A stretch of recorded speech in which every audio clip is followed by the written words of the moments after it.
Maranata, desbravador, desbravadora, tudo bem? Meu nome é Bruno e hoje vamos fazer o estudo número 10. Tema de hoje é depender de quem? Então, hoje a gente vai descobrir de quem que a gente deve depender. Então, partiu! Bora lá! Vamos entender de quem depender. Para que Jesus veio a este mundo?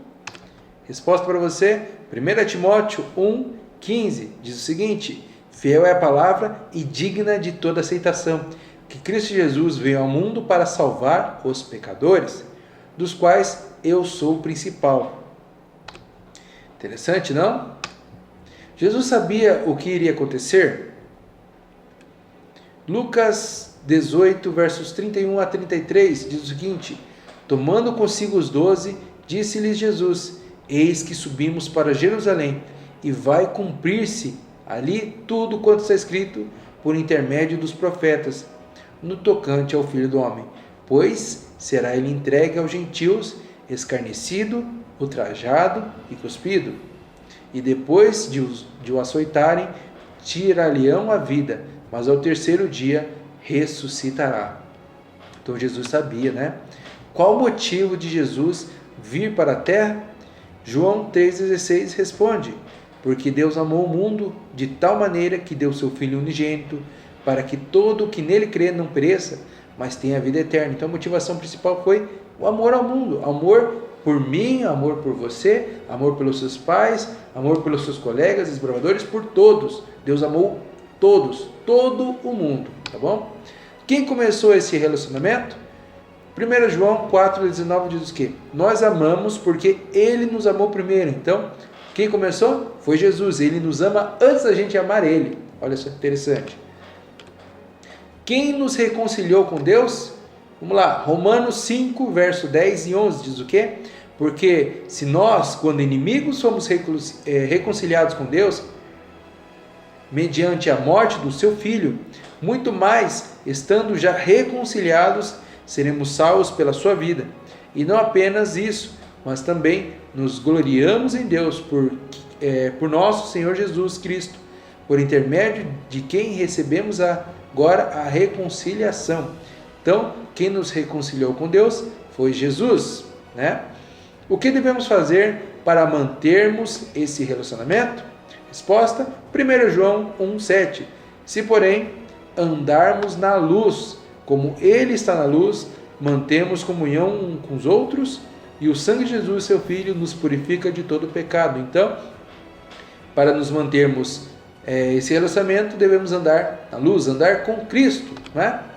Olha só o que 1 Coríntios 15, versos 2 a 4 diz: porque por Ele também sois salvos, se retiverdes a palavra tal, como vou-la preguei, a menos que tenhais crido em vão.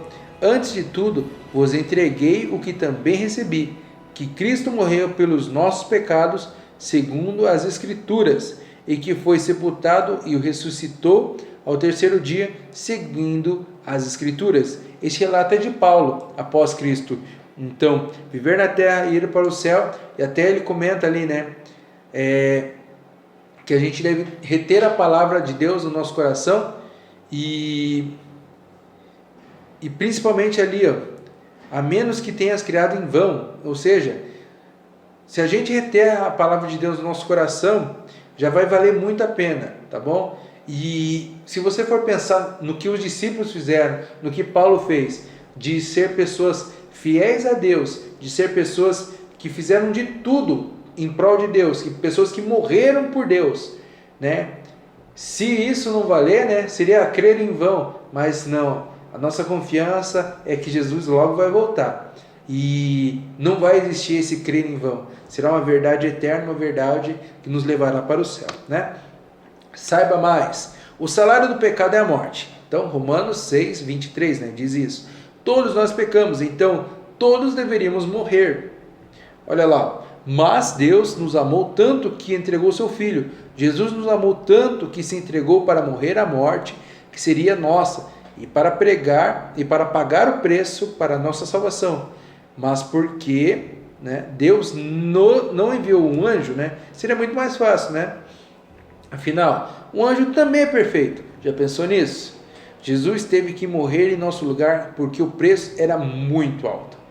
Era o preço da quebra da lei, e somente alguém que fosse maior que ela poderia pagar o preço para toda a humanidade. Só havia uma possibilidade: que Deus viesse e morresse em nosso lugar. E foi o que aconteceu. Jesus, Deus Filho, morreu e pagou o preço para todos aqueles que o aceitarem. O próprio Jesus pediu ao Pai dizendo: Pai, se possível, afasta de mim esse cálice.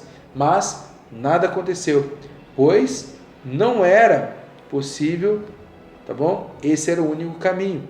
Pensa neste momento de tristeza de Jesus, né? Até ele chega a falar com o Pai: Pai, se possível, passe de mim esse cálice, mas, né, seja feita a sua vontade. E foi feita, né, a vontade de Deus. Cristo morreu, mas ressuscitou, e hoje Ele está preparando um lugar belíssimo para cada um de nós, não é?